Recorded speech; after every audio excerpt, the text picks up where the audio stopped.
So while Russia's tensions with NATO and UK continues to rise, the Russia-Ukraine war is nearing 3 years. And now, US President Donald Trump has warned that he will impose high tariffs and further sanctions on Russia, that is, if Russian President Vladimir Putin fails to end the war. Writing on his social media platform Truth Social, he said that by pushing to settle the war, he was doing Russia and its President Vladimir Putin, and I'm quoting here, a very big favor. Trump had earlier said he would negotiate a ceasefire in a single day, that's in the span of 24 hours. Responding to Trump's comments, Kremlin spokesperson Dmitry Peskov said that Trump had often applied sanctions against Russia in his first term as the president, adding that Russia remains ready for dialogue. Мы очень внимательно наблюдаем, конечно, за всей риторикой, за всеми заявлениями.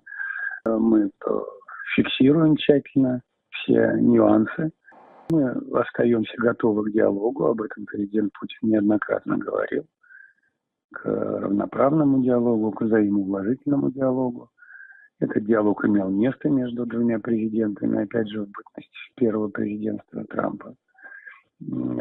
И ждем сигналов, которых пока не поступало. Well, on Tuesday, Trump told a news conference that he would be talking to Putin very soon. Putin has on various occasions said that he is prepared to negotiate an end to the Russia-Ukraine war, but that Ukraine would have to accept the reality of Russian territorial gains, around 20% of Ukrainian territory. Meanwhile, Bloomberg reported on Thursday that Ukrainian President Volodymyr Zelensky said that he could engage in direct peace talks with Putin if Trump provides Kiev with security guarantees, adding that he wants to secure a commitment from Trump to defend Ukraine before engaging with Putin. Zelensky signed a decree banning himself from any negotiations with Putin in the fall of 2022. But he appears to have changed his stance. The question that remains is, will Putin blink after Trump's warning?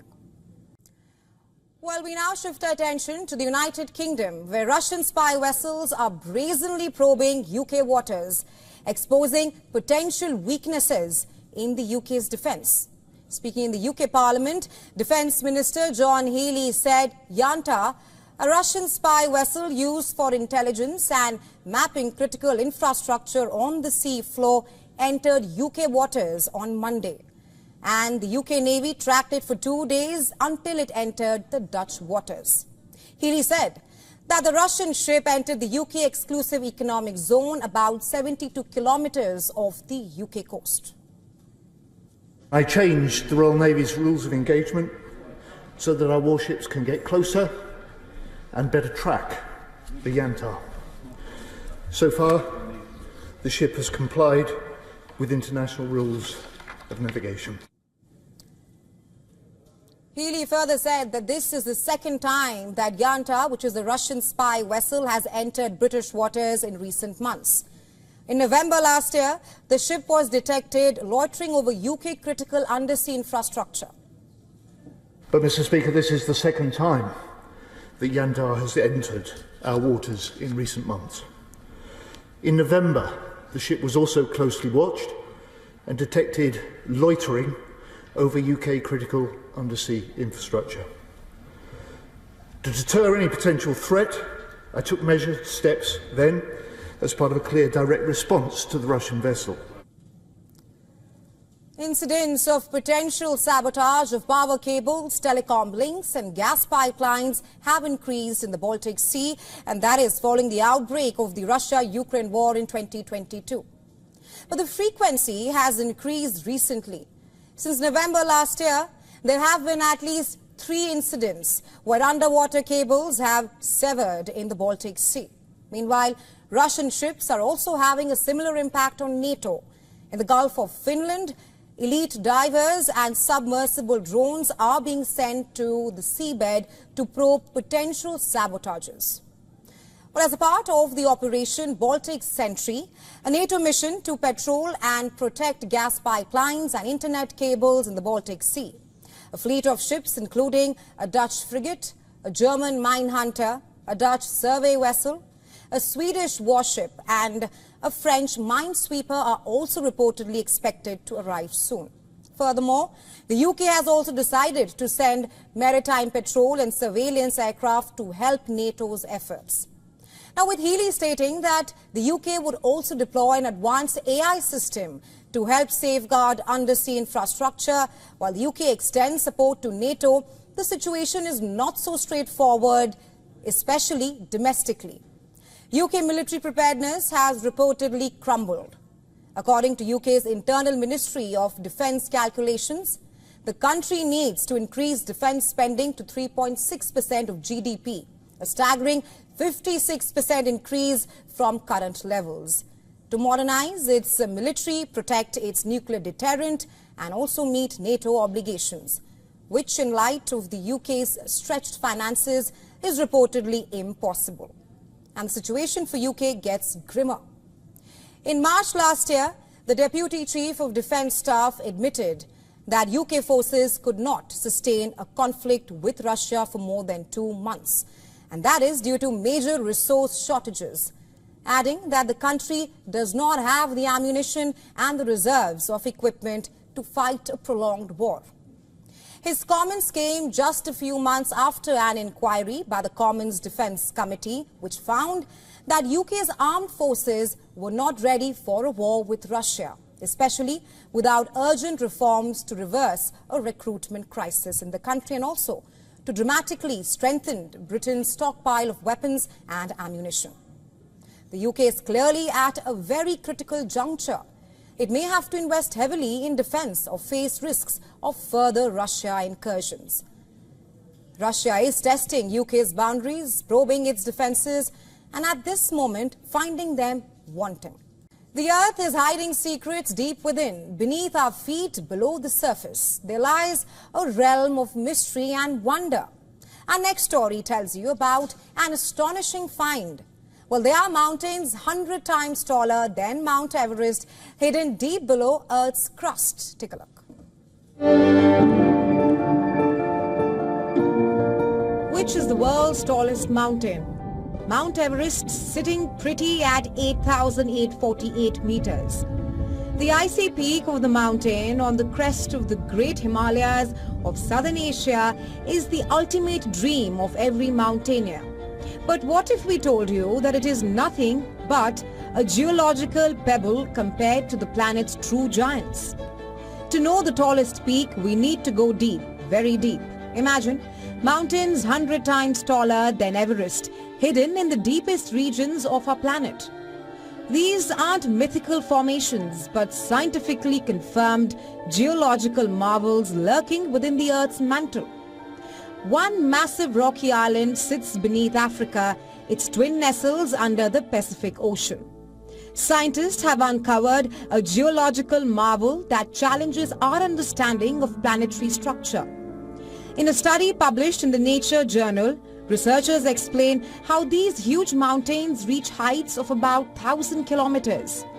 These mountainous islands are not mere geological footnotes. They are billion-year-old formations existing in what researchers call a rock graveyard, a zone where tectonic plates collide and sink. Discovered through seismic wave analysis, these mountains emerge at a critical threshold between Earth's metallic core and rocky mantle.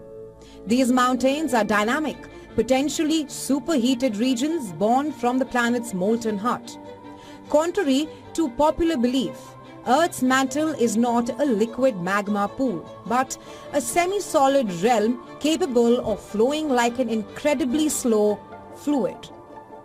These underground mountains might be crafted from subtly different materials or superheated by proximity to the planet's incandescent core. The implications are profound. These hidden mountains demonstrate that our planet is far more complex and alive than we can comprehend. They represent an intricate dance of geological forces, a reminder that Earth's most spectacular landscapes might exist far from human perception. Bureau Report, WION World is One.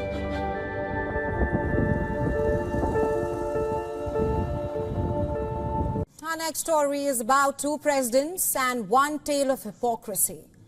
I'm talking about Donald Trump and Joe Biden.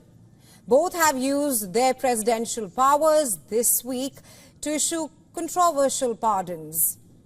In his first interview after taking office, Trump suggested that former President Joe Biden should be probed and even indicated that he should have pardoned himself on his way out of the White House.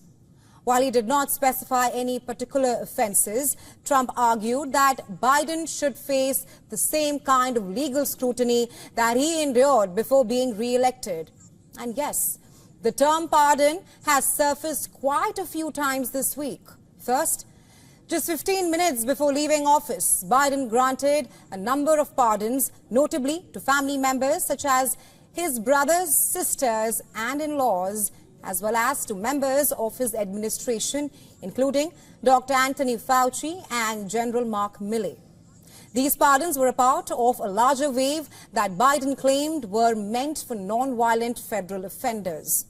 The same day, Trump, in the first few hours of taking office, pardoned 1,550 people convicted for their involvement in the January 6, 2021 attack on the Capitol Hill. His move drew heavy criticism from Democrats as well as media outlets. They condemned Trump's mass clemency for the January 6 defendants, while largely overlooking former U.S. President Joe Biden's actions. The question being, what explains this hypocrisy? Haven't both presidents abused their presidential power to pardon? Then why is one labeled as bad while the other is treated as good? Haven't both Biden and Trump set a dangerous tone for future presidents? Well, let's take a step back and look back to the framing of the American Constitution. The framers had recognized that the power to pardon resembled more of a monarchical authority than that of a republic. They believed in a government of laws and not of men, as noted in the Massachusetts Constitution of 1780. Still, the tradition of royal pardons was deeply embedded in the American society, alongside the belief that even the most serious offenders deserve mercy at times. During the ratification process, the primary objection to the pardon power came from one George Mason. He argued that the president should not have the authority to grant pardons, as it could lead to self-serving decisions. Mason proposed that the presidential pardon power should not extend to treason and warned that it could allow a president to disrupt justice and potentially undermine the republic. Well, does that sound familiar to you? If it does and you're thinking of January 6th and its aftermath, well, you are not mistaken. Trump's act of pardon, while possibly fostering some degree of domestic unity, shows his personal self-interest. And the story is the same for Joe Biden. His pardons for family members, including his son Hunter, also comes from self-interest. Sure, one might argue, I would do the same for my family, but the reality is this: a president in a democratic country is expected to uphold a higher moral standard. The bottom line is, America finds itself with various pardons from both the sides. They're self-serving, something that the framers of the American Constitution wanted to avoid. Yet, here we are, both presidents have let down democracy and the people of America.